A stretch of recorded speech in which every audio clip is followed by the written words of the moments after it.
কিছুদিন আগেই রাজ্যসভার তৃণমূল সাংসদ সাকেত গোখলে তার টুইটার হ্যান্ডেলে বা এক্স হ্যান্ডেলে পোস্ট করে দাবি করেছেন যে বিজেপির 3জন সাংসদ তলায় তলায় তৃণমূল কংগ্রেসের সঙ্গে যোগাযোগ রাখছে এবং যে কোনো দিন এই 3জন সাংসদ তৃণমূল কংগ্রেসে যোগদান করতে পারে। আরও ভালো করে বললে বলা চলে যে সাকেত গোখলে সরাসরি দাবি করেছেন যে বিজেপির 3জন সাংসদ যারা বাংলা থেকে নির্বাচিত, সেই বাংলা থেকে নির্বাচিত 3জন সাংসদ তৃণমূল কংগ্রেসে খুব শীঘ্রই যোগদান করতে চলেছেন। কারা হবে সেই সাংসদ, কবে যোগদান করবে, যোগদান করলে দিল্লির রাজনীতিতে কি প্রভাব পড়বে, সেই সমস্ত কিছু নিয়ে আজকের পর্বে আলোচনা।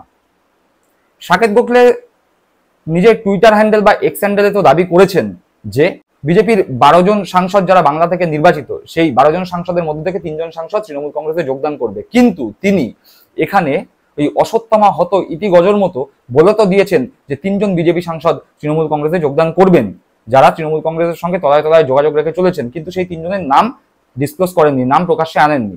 এর মধ্যে দুটি কারণ আমরা ভেবে নিচ্ছি বা আমরা আন্দাজ করতে পারছি। 1 নম্বর কারণ যে প্রথমে সাকেত গোখলে 3জন যে বিজেপি সাংসদের কথা বলছেন সেই 3জনের নাম প্রকাশ্যে আনেননি, যাতে করে বিজেপি বুঝতে না পারে যে কারা সেই 3জন সাংসদ, এবং যদি তারা সত্যি সত্যি মনে করে থাকেন যে তৃণমূল কংগ্রেসে আসবেন, যাতে বিজেপি সেই 3জন সাংসদকে বুঝিয়ে টুজিয়ে পুনরায় বিজেপি ত্যাগ থেকে যাতে বিরত করতে না পারে, এটি একটি কারণ যেতে পারে।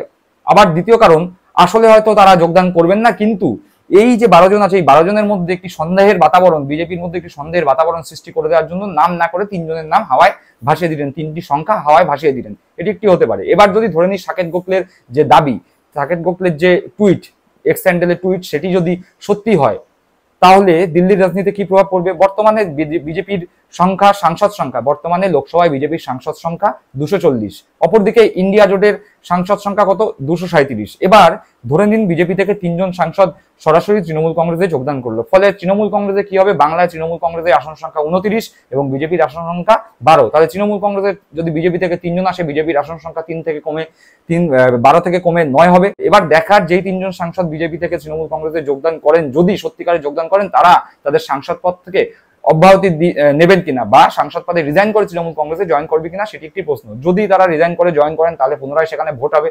আর যদি তারা রিজাইন না করেন, সেক্ষেত্রে বিজেপি থেকে 3জন সাংসদ যদি কমে যায়, তাদের পশ্চিমবঙ্গে বিজেপির আসন সংখ্যা যেমন 12 থেকে কমে 9 দাঁড়াবে, আবার কেন্দ্রের ক্ষেত্রে, দেশের ক্ষেত্রে বিজেপির আসন সংখ্যা 240 থেকে কমে দাঁড়াবে 237-এ।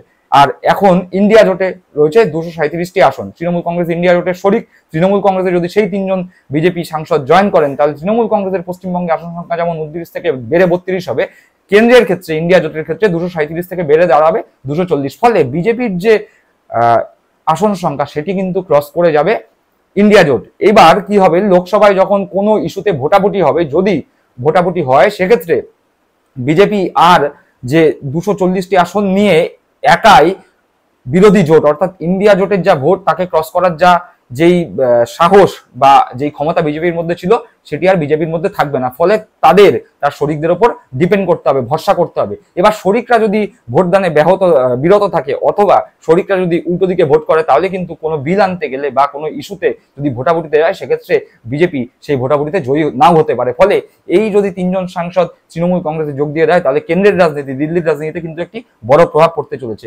এবার দেখার, এই 3জন সাংসদ কে, আর এই 3জন সাংসদ সত্যি তৃণমূল কংগ্রেসে জয়েন করবে কিনা। দর্শক বন্ধু, আপনাদের কাছে সরাসরি প্রশ্ন রাখছি, আপনাদের কি মনে হয় এই 3জন সাংসদ কে হতে পারে? আর যদি তারা সত্যি জয়েন করেন, তাহলে তারা কবের মধ্যে জয়েন করবেন? কমেন্ট করে কিন্তু জানাতে ভুলবেন না। ভালো থাকবেন, সুস্থ থাকবেন। জয় হিন্দ, বন্দে মাতরম।